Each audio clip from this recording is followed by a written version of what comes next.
TDP మూడో జాబితా విడుదలైంది. 11 అసెంబ్లీ స్థానాలతో పాటు 13 లోక్సభ స్థానాలకు కూడా అభ్యర్థులను ప్రకటించారు.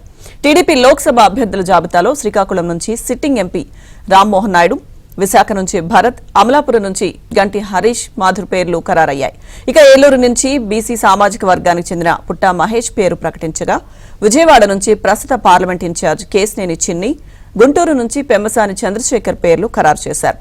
తాజాగా టీడీపీలో చేరిన వైసీపీ ఎంపీలు లావు శ్రీకృష్ణదేవరాయలు నర్సరావుపేట నుంచి, వేమిరెడ్డి ప్రభాకర్ రెడ్డి నెల్లూరు నుంచి పోటీ చేయనున్నారు. బాపట్ల నుంచి కృష్ణప్రసాద్, చిత్తూరు నుంచి దగ్గుమళ్ల ప్రసాదరావు, కర్నూలు నుంచి బస్తిపాటి నాగరాజు పేర్లు ప్రకటించారు. నంద్యాల నుంచి బైరెడ్డి శబరి, హిందూపురం నుంచి బీకే పార్థసారథి పేరు ప్రకటించారు.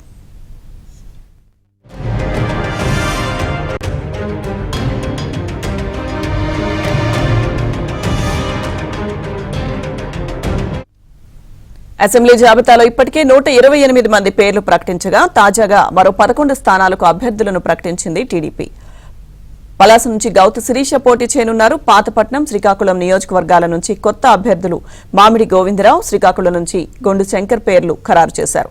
శృంగవరపుకోట నుంచి కోళ్ల లలితా కుమారి, కాకినాడ సిటీ నుంచి వనమాడి వెంకటేశ్వరరావు, అమలాపురం నుంచి ఐతాబత్తుల ఆనందరావు, పెనమలూరు నుంచి బోడే ప్రసాద్, నర్సరావుపేట నుంచి చెదలవాడ అరవింద్ బాబు, సర్వేపల్లి నుంచి సోమిరెడ్డి చంద్రమోహన్ రెడ్డి మరోసారి పోటీ చేయనున్నారు. కీలకమైన మైలవరం నియోజకవర్గం నుంచి మాజీ మంత్రి దేవినేని ఉమా బదులుగా ప్రస్తుత ఎమ్మెల్యే వసంత కృష్ణ ప్రసాద్ పేరు ఖరారు చేశారు. చీరాల నుంచి మద్దులూరి మాలకొండయ్య పేరు ప్రకటించారు. ఇక టీడీపీ మూడో జాబితాకు సంబంధించిన మరింత సమాచారం మా ఏపీ బ్యూరో చీఫ్ రామారావు మనకు అందిస్తారు. రామారావు. లక్ష్మీదుర్గ, రాష్ట్రంలో తెలుగుదేశం పార్టీ ఇప్పటి వరకు కూడా 139 మంది అభ్యర్థుల జాబితాను ప్రకటించింది. మరో 5గురిని మాత్రమే తెలుగుదేశం ప్రకటించాల్సింది. మొత్తం 144 స్థానాల్లో తెలుగుదేశం పార్టీ పోటీ చేస్తుంది. అదేవిధంగా వైఎస్ఆర్ కాంగ్రెస్ పార్టీ మొత్తం 175 స్థానాల్లో అభ్యర్థుల జాబితాను ప్రకటించింది. మొత్తంగా ప్రధాన నియోజకవర్గాలు తెలుగుదేశం అధినేత చంద్రబాబు నాయుడు, అదేవిధంగా హిందూపురం నుంచి ఎమ్మెల్యే నందమూరి బాలకృష్ణ, మంగళగిరి నుంచి టీడీపీ జాతీయ ప్రధాన కార్యదర్శి నారా లోకేష్, అదేవిధంగా ఏపీ టీడీపీ అధ్యక్షుడు అచ్చెన్నాయుడు పోటీ చేస్తున్న శ్రీకాకుళం జిల్లా టెక్కల్ నుంచి కూడా అభ్యర్థుల్ని రంగంలోకి వైసీపీ దించింది. అయితే ప్రధానంగా ఈ అభ్యర్థులకు సంబంధించి తెలుగుదేశం పార్టీ అయితే మాత్రం సామాజిక సమీకరణలో భాగంగా అభ్యర్థులను రంగంలోకి దించగా, వైఎస్ఆర్ కాంగ్రెస్ పార్టీ ప్రధానంగా రాయలసీమలో సీఎం సామాజిక వర్గానికి సంబంధించిన వాళ్ళని ఎక్కువ మందిని రంగంలోకి దించారు అని చెప్పి కూడా పెద్ద ఎత్తున ప్రచారం జరుగుతుంది. బీసీలకు ఎక్కువ ఇచ్చామని చెబుతున్నప్పటికీ కూడా ఇవి 5 సంవత్సరాల కాలంలో బీసీలకు ఏం చేశారు అని కూడా టీడీపీ నేతలు నిలదీస్తున్నారు.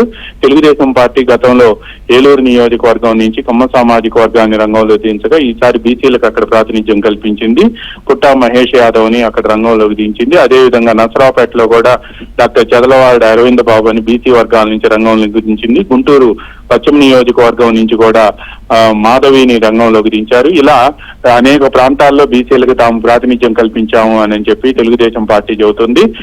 ప్రధాన నియోజకవర్గాల్లో తెలుగుదేశం, వైఎస్ఆర్ కాంగ్రెస్ పార్టీ అభ్యర్థులు కూడా దాదాపుగా ఖరారయ్యారు. కుప్పం గాని, హిందూపురం గాని, తర్వాత మంగళగిరి, అదేవిధంగా టెక్కలి, ఇటువంటి నియోజకవర్గాలన్నింటిలో కూడా ఖరారయ్యారు.